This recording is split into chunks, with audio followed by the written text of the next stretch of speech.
Então, pessoal, vamos hoje iniciar a disciplina de Química, tá ok? Vamos iniciar hoje para alguns conceitos básicos, tá ok? E eu queria começar logo chamando a atenção de vocês, né, acerca dos conceitos, né, primordiais de ciências. Que não é, eu diria a vocês que esses conceitos nem são conceitos de química, mas conceitos de ciências, né, de forma geral. Então nós iremos aqui falar o que é matéria, né, como está bem exemplificado aqui. Deixa eu pegar aqui uma canetinha. Aí.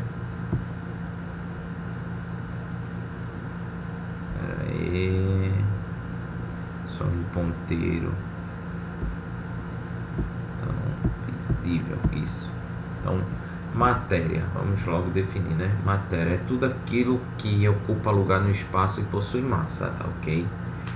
Esse é um conceito bem assim, vamos dizer, bem rígido. Porque hoje já por incrível que pareça, viu, gente, tem matéria que não possui massa. É estranho, mas existe. Então, assim, a matéria, né, é tudo que tem, tudo que ocupa lugar no espaço e possui massa.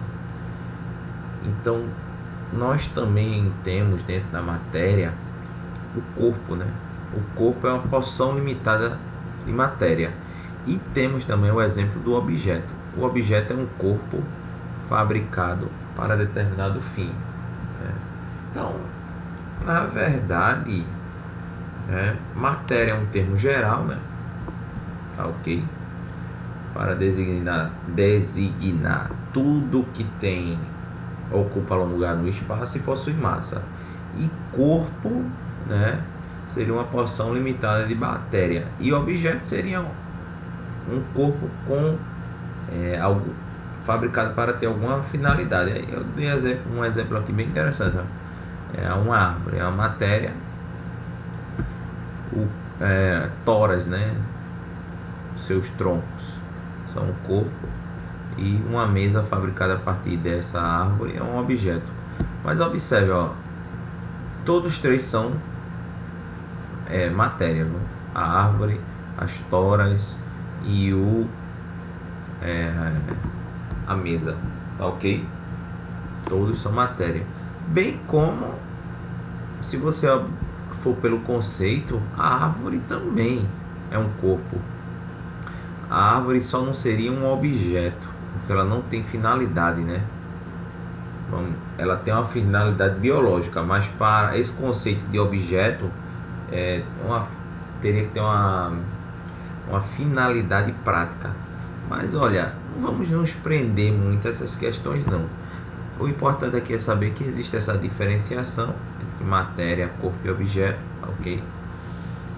De forma geral, né, as propriedades da matéria estão divididas em dois grupos. Então, toda matéria ela vai apresentar propriedades, as propriedades gerais e as propriedades específicas, tá ok? Então, veja, as propriedades gerais, né, gente, toda matéria ela vai possuir.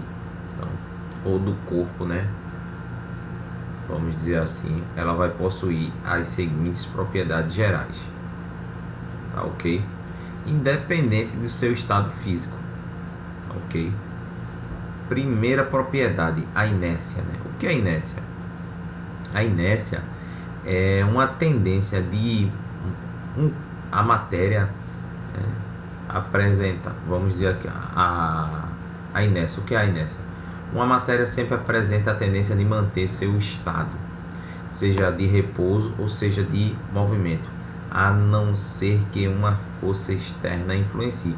Então, inércia é a tendência do corpo ou ficar parado, em relação a um referencial, ou ele entrar em movimento, né? Então, se um corpo ele está parado, a tendência dele é estar parado por causa da sua inércia. E se um corpo está em movimento, a tendência dele é permanecer em movimento, tá ok? Isso, assim, vamos dizer, aqui no planeta Terra a gente só consegue, nós só conseguimos, né, visualizar a questão do corpo estático, né, parado. Então ele não tem uma tendência, um corpo parado aqui no planeta Terra, ele tende a ficar parado. Mas assim, um corpo em movimento também ele tende a parar, mas aí está envolvido outras forças da natureza, tá ok? Mas por exemplo, você jogar uma bolinha no espaço, ela vai entrar em movimento e não vai parar mais não, a não ser que outro corpo a influencie. Por isso que ele diz assim, a não ser que uma força externa influencie. Mas se for no espaço sideral, tá ok? Uma bolinha ela permanece em movimento por milhões e milhões de anos, porque existe uma inércia. Então a inércia, essa propriedade geral da matéria, é uma tendência do corpo ou permanecer em movimento ou permanecer parado, como aqui a figura mostra. Então veja, você tem aqui uma caixa com bolinhas descendo uma rampa, né? Então a tendência delas é, se essa rampa fosse infinita, então essa caixa com bolinhas, a tendência delas era permanecer infinitamente em movimento. Já essas bolinhas aqui, ó, elas estão paradas. Se alguma força atuar, né, sobre elas, elas vão, ou elas irão, né, permanecer paradas. Já aqui, ó, também uma moeda, né, em cima de um papel. A tendência dela é permanecer parada, mas se você tirar, né, ou seja, influenciar o movimento, né, dessa moeda, ela vai cair dentro do copo. Então assim, a inércia é essa propriedade, né, o corpo ou permanecer em movimento ou permanecer parado. Massa, a massa, o que é a massa? A massa, gente, é uma medida, né, que indica a inércia de um corpo ou a resistência de um corpo em ser acelerado. Então, corpos com grandes massas, né, eles precisam, né, de grandes acelerações para entrar em movimento. Corpos com pequena massa necessitam de pouca aceleração para entrar em movimento. Então, veja, a massa é uma, vamos dizer assim, é uma grandeza que indica a medida da inércia. Então, é válido também você afirmar, se um corpo ele tem uma grande inércia, então ele tende a ter uma grande massa, tá ok? E isso faz com que tenha certa dificuldade, né, dele entrar em movimento. Um exemplo, né, vamos imaginar aqui uma pedra de 2 toneladas. Um ser humano normal não vai conseguir movimentar essa pedra, né, só com auxílio de máquinas. Então esse corpo, né, ele tem uma grande inércia, uma grande massa. Já uma pedra de 10 gramas, qualquer pessoa consegue tirá-la de lugar, né? Então esse corpo possui uma pequena inércia, logicamente uma pequena massa, tá ok? Então o conceito de massa não está correlacionado com o conceito de peso. Vocês vão ver ainda na física 1, né? A física que vocês estão estudando no primeiro ano, que o conceito de peso é totalmente diferente. A sua massa é constante, viu, gente? Sua massa é constante. Agora, seu peso varia. E varia em que sentido? O peso, na verdade, ele depende da aceleração da gravidade, tá ok? Tem planetas, exemplo, por que um astronauta flutua no espaço? Porque não há a influência da atração gravitacional da Terra sobre o seu corpo, tá ok? Fazendo com que ele tenha um peso igual a zero no espaço. Não existe nenhuma força atraindo ele, mas a sua massa é constante, né? Então assim, a massa ela infelizmente frequentemente associada ao peso dos objetos. Não deveria. Massa é uma coisa, peso é outra. A massa está correlacionada com a inércia e o peso está correlacionado com a aceleração da gravidade. apesar de ter essa, vamos dizer assim, essa diferenciação, entretanto, né, você pode considerar no dia a dia massa e peso igual, mas seria bom, né, você fazer essa diferenciação entre massa e peso. Aí veja, por que eu trouxe esse exemplo aqui? Os astronautas, né, na década de final da década de 60 e início da década de 70, eles chegaram à Lua. Então, os astronautas, a Lua, a aceleração da gravidade dela é bem diferente do planeta Terra, viu, gente? Então, assim, um astronauta na Lua, ele tem um peso diferente do que um peso na Terra. Por quê? A Terra, o planeta Terra, ele possui uma aceleração, né? Ou seja, traduzindo, como o tamanho da Terra é maior do que a Lua, a atração gravitacional que a Lua exerce sobre o astronauta é uma, e é bem maior do que a Lua. Como a Lua possui uma atração gravitacional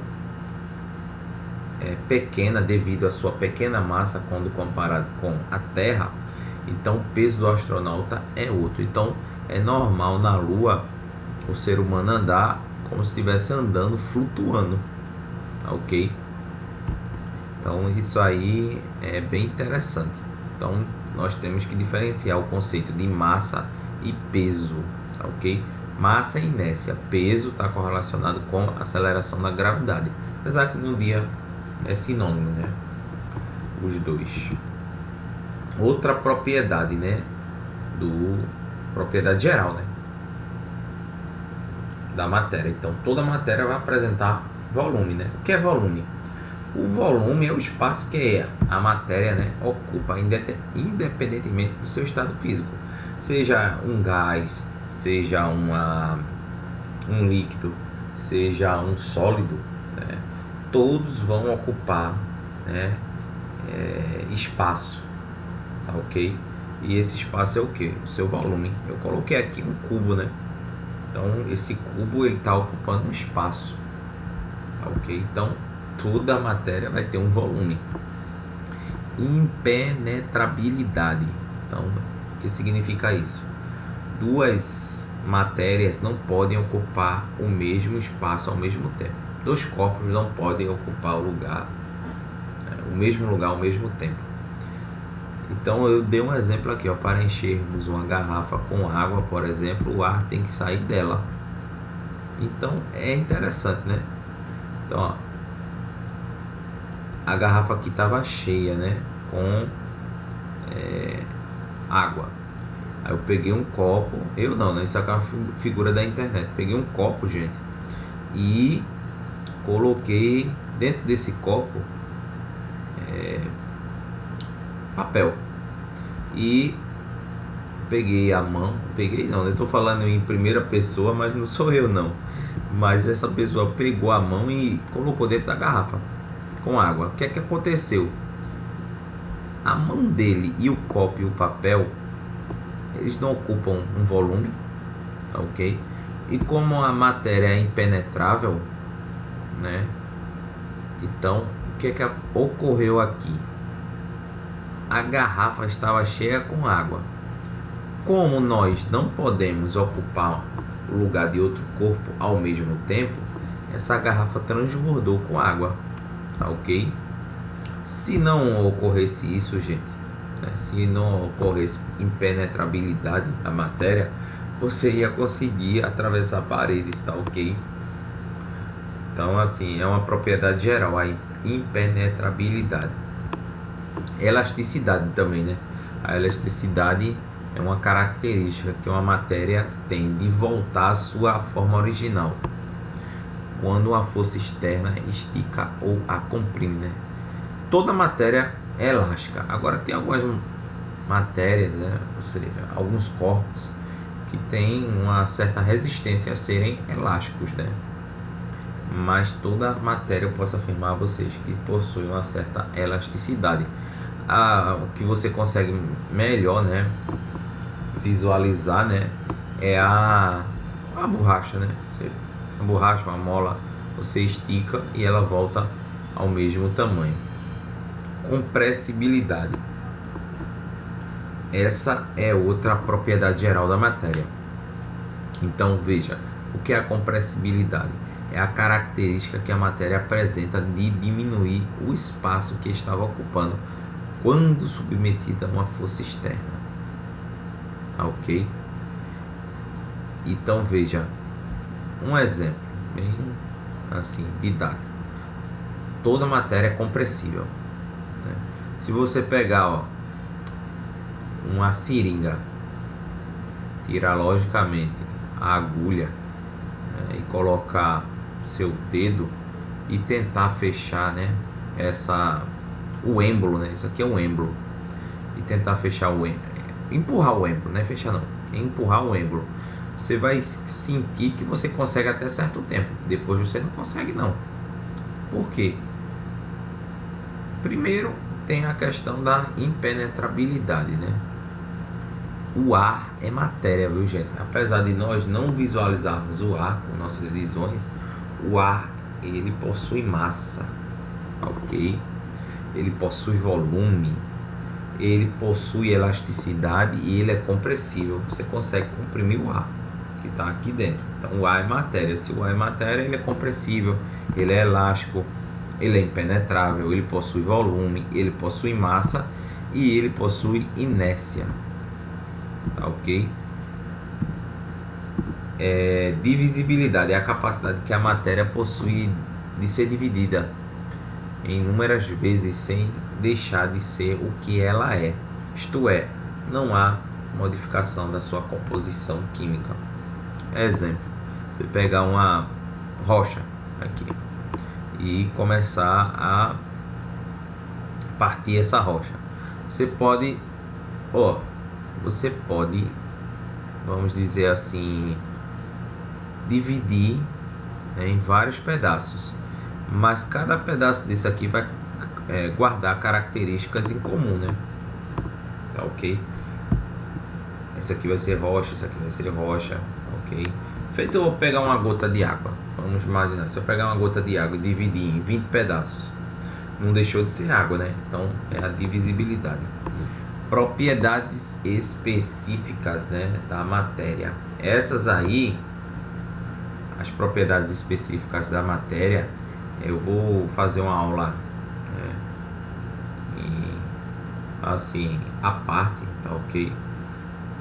Mas nem toda matéria vai apresentar essas propriedades, tá, ok? E temos aqui, as propriedades organolépticas.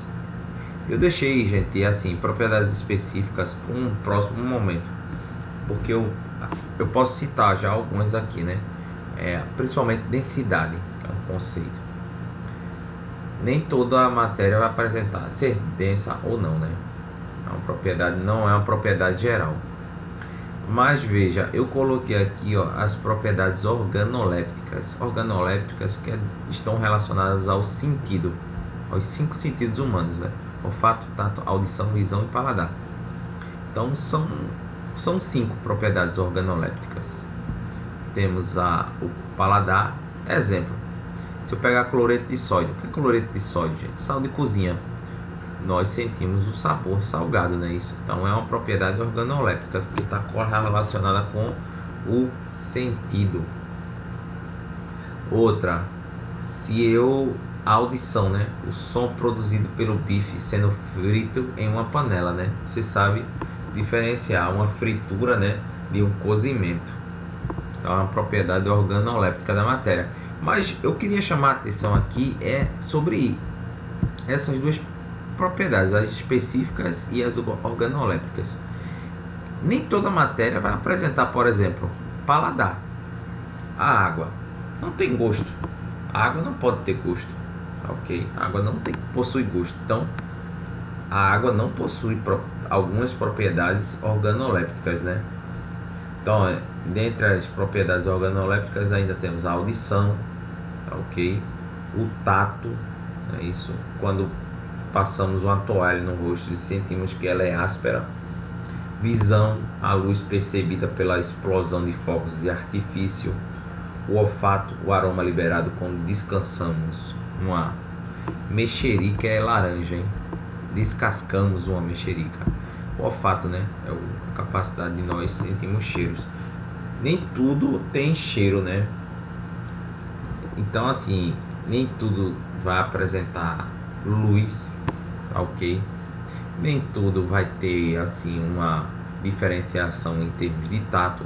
Então, por isso que eu estou dizendo, as propriedades organolépticas e as propriedades específicas, né? Elas são, assim, elas não são gerais. Nem todo o corpo, ou seja, né, a matéria, vai apresentar as mesmas. Então, eu queria encerrar por aqui, né? A próxima aula que nós vamos falar é sobre os estados físicos, tá ok? Então, muito obrigado e até a próxima.